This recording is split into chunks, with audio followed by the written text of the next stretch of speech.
Evening. I'm Dave Gibson, the editor of Third Wednesday Magazine, a quarterly journal of literary and visual arts. My guest tonight is Tiffany Babb, a Southern California poet, essayist, and cultural critic. She says she likes show tunes, collecting pencils, and reading comics. You can find her poetry in Rust plus Moth, Third Wednesday Magazine, The Lickety Split, and you can find her cultural criticism in Panel X Panel Magazine, the AV Club, Paste Magazine, and the Comics Journal. Tiffany's new book is A List of Things I've Lost from Vegetarian Alcoholic Press. And now here is Tiffany Babb. Thank you. Fingerprints. We can't control everything, least of all the ground that falls away beneath our feet. We are growing older and running out of second chances. What will we leave behind this time? Fingerprints on empty glasses, unmade beds, windows left open. All those little things I was too afraid to ask for you to return.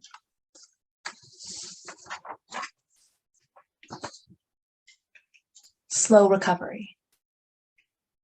To reclaim use of our bodies, we chew stale toast and sip tea. It takes time to gather the energy we lost. Toss clothes into hamper, take the bag of trash outside, pack away the detritus, and open the window to let the air in. You sit back down, tired already, and wait as the smell of smoke from the cigar shop downstairs drowns out the memories of confinement and being still.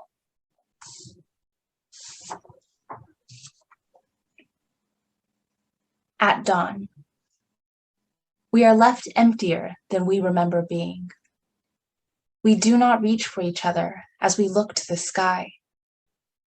Broken, jagged, bare, we straighten our backs, steel ourselves against the sunlight. The realization that we are expected to move forward from here is a curse.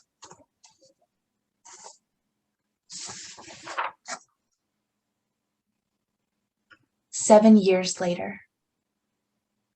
In this light, the snowdrift looks blue. You've been gone for longer than you were here. The house seems emptier when it's cold. These are broken bones beyond repair. You've been gone for longer than you were here.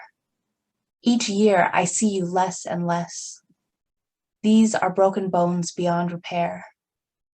Even memory has begun to fail. Each year I see you less and less, and I look at my own face in the mirror. Even memory has begun to fail. I don't know what I'm looking for. I look at my own face in the mirror. The house seems emptier when it's cold. I don't know what I'm looking for. In this light, the snowdrift looks blue.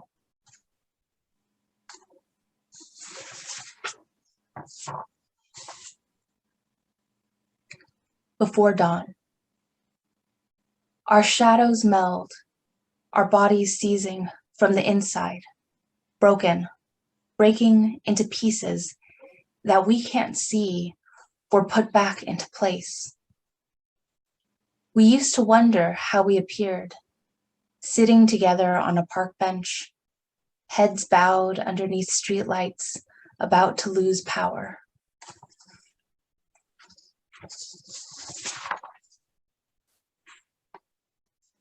Crows. The old ones know better than to rouse at dawn and squabble over sleepy worms. Food will appear, or it won't. There will always be a day when one goes hungry, when the worms fail to appear, the sun sets, and we all fall silent.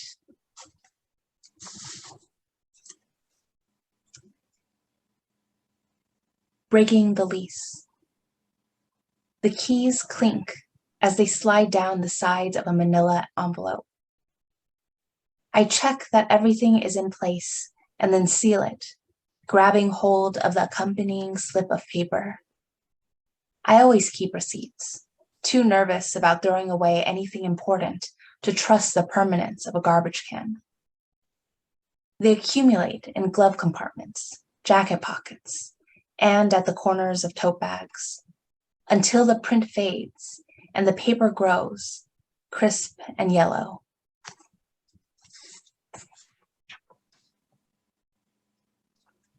The simple prayer. Dirty dishes wait in the empty kitchen.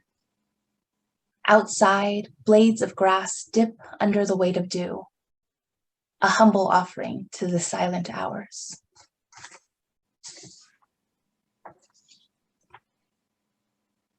Ships lost Ophouth.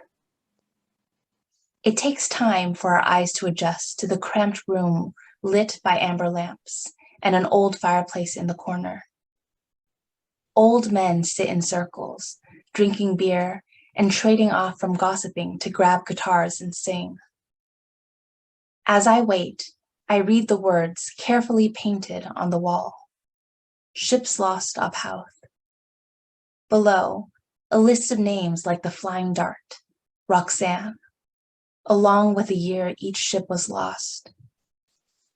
I wonder who put the names together, copying each date in crooked script.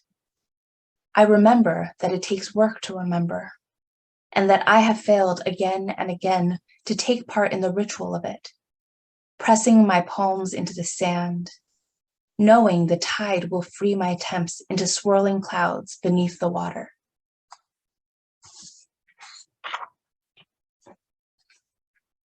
Edinburgh. In the fruit cart, an unexpected gift, peaches in late December. This trip has been plagued with nausea left over from the long flight. Still, I pick 3 pieces of fruit, let them drop against the container of shortbread at the bottom of my bag, the promises of a picnic. On Calton Hill, I sit alone among half-built monuments.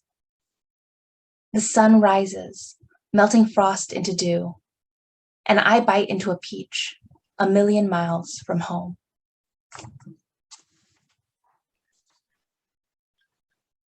The middle part. After 2 weeks away from home, I return to where people are going about their daily lives. I have yet to settle, sluggish from lack of sleep. My luggage is still packed, half open on my bedroom floor. When the sun rises, I make my way to the grocery store, picking up eggs, milk, an apple. Life has become impossible to ignore. Something boils beneath my skin. I am overwhelmed with the urge to run.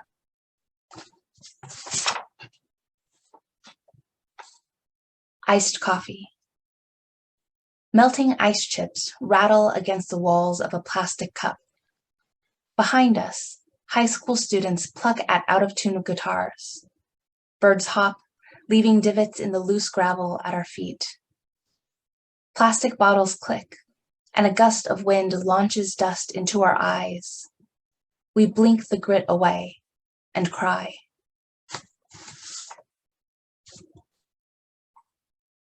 Cathedral. Your eyes are stained glass, poised to shatter, ready to fall apart into sharp-edged jewels, glinting against the cold gray floor.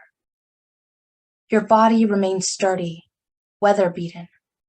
Your hard-edged edges turn soft. Your feet, your legs, your trunk and neck are stone slabs reaching towards the more perfect planets.